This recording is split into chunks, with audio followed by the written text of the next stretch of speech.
Hey guys, what's going on? We're back again with another episode of Megalobox 2 Nomad, episode 4. This is a great episode, but it's also a Yes, sad episode. it definitely was, man. Yeah, like the emotions that I felt for this episode, you know, we got to see Chief win and whatnot, and then shortly after, towards the end, Chief passes away. Wait, let's talk about like what happened prior to that. We Yeah, still see Chief alive because last episode towards the closing, we see him going through a fire to get his valuables. yeah, We thought he was gonna die. Well, I did, yeah. Same here. but then it just shows that he was okay with the money given to Marla, and then you just see Mio being a little turd. Yeah, literally. And He then openly admits about the fire and everything. yeah, he admits about the fire and the graffiti and decides to leave so that way he doesn't cause any more trouble to his mom, Chief, and everybody else living at the place where they're at. So he ends up leaving and going to where the mobsters are, as if that's any better. Well, no, I don't know. He didn't go to the mobsters. He ended up getting a hitchhike. Yeah. Yeah, to completely leave out of town. We'll talk about that next, but then we see the third and final match for this Megalobox tournament against Mamaya. Or Man's Man Mamaya. I feel like they were referencing something. I just couldn't figure it out. Disney? Anyways. But we just see like this man being straight up racist or just persecuting. Oh It's yeah. like, oh man, immigrants are taking their jobs and you're doing this and what the hell are you doing? And I just love seeing the aggression that Chief has. Like he's ready to start fighting this guy instantly. Yeah. And even when I was watching, I'm like, "Yo, Chief, calm down," because Yeah. like as if I was there, in the stadium. Like, "Yo, calm down. This man is trying to rile you up. He's trying to get you mad, so that way he can start dominating you." Yeah, but I love how Joe was calming him down, explaining, hey, if you're still like this, that means you're still in your prime. Yeah, That was deep. Because the man is like telling himself he's old, he's just a grumpy old man. And just like, shut up, you're fine. yeah. And then of course you have Namaya just hitting the back of the head of Chief a couple of times, just completely playing dirty. Yeah, he's shooting underhooks. He's ready to just get back punches in the head. And then we just start watching him getting read like a book. And those gut punches were so aesthetic watching. Yeah, they were very pleasing to watch.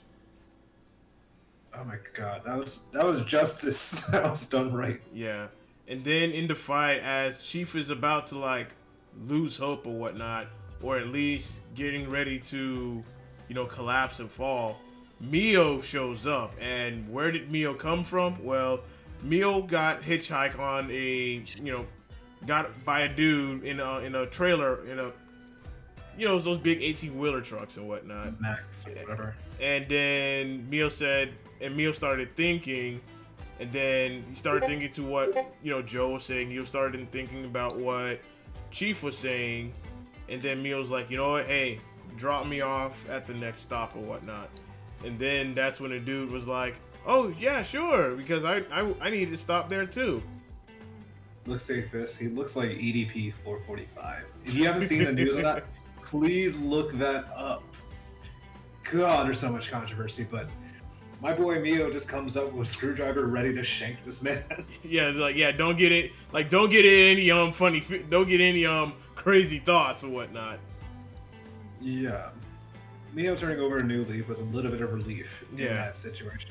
And then he comes back and he sees, everyone chanting Chief's name, and then Mio shouts out the Chief, and then Chief just, as Chief was about to give up, I guess he heard Mio, calling his name, and then that's when something snapped inside Chief's mind, in his head or whatnot, and then he ends up winning the match. Oh my god, that fight, or just the countdown was so suspenseful. Yeah. But we definitely knew that man was done once the mouth guard was off. Oh yeah. It was like, yeah, just stay down, don't get back up. And then Chief ends up So winning. beautifully animated. Chief ends up winning. The mobster guy that wanted to buy the land, he was pissed. Oh my god, I wouldn't be surprised. Yeah, he was pissed. You truly love to see it. You truly do. It was.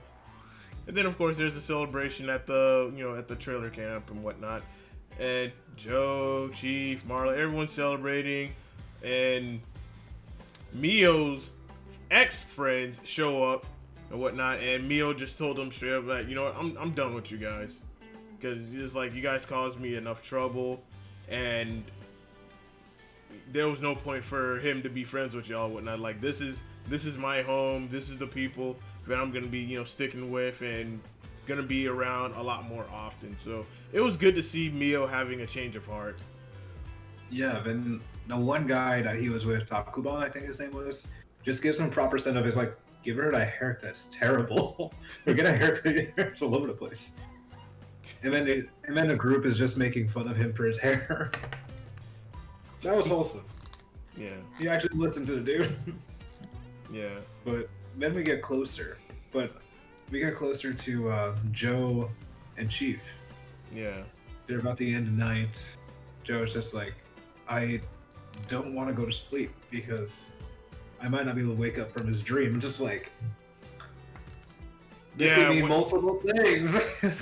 Yeah, when Chief said that, I honestly start thinking back. I'm guessing Chief is not going to wake up at all because of the multiple head punches that he's been getting. So I'm guessing he has a concussion, and if he falls asleep, he's not going to get back up. Yeah, I thought he was just being metaphorical. Yeah, just joking or whatnot. And then literal, just like, no. Yeah, so, Chief goes to sleep. He has a photo of his wife and son on him, hat over his face, and then the next morning, Joe, Marla, Mio, they're having breakfast. Marla sends Mio to go get Chief, and Mio goes to go get Chief, and yeah, it's confirmed that Chief passed away. Yeah. Like, it was also deep. When you see the funeral, you see everyone all around him covered in flowers, still singing song like with Dia de los Muertos, but what he said earlier to Mio was, hummingbirds aren't a messenger to God, and like that hits deep. We're just a way to remind ourselves of our way back home. Yeah. That was the deepest thing, because he said this at least 3 different times. And that was probably strong from what he said. Yeah, man. I was like, damn, 4 episodes in and y'all hit us with this? A death, a questionable death, and then what else? What else is there going on? And then, after the funeral, Joe's getting ready to leave. Mio and Marla gives Joe Chief's gear I believe as a memento, since they can't get Joe's original gear back, so they decide to give him Chief's gear. Yeah, and then they finally got the land as well, which was also beautiful. Yeah, man, episode 4 was just, bruh. It was heartbreaking. Yeah, but Joe has to continue his path. We're going to get to see a little bit more of his past. Now that Joe is, he's moving forward instead of just being haunted by his demons of the past. Now we're going to get to see what happens next. Like, where's Joe going to go to next? So I'm guessing maybe in episode 5, Joe possibly goes back home. Who knows? We don't know. We'll see. Yeah. But anyway, guys, that concludes episode 4 of Megalobox 2 Nomad. Let us know in the comment section below what are your thoughts. And until next time, and as always, stay classy. Peace.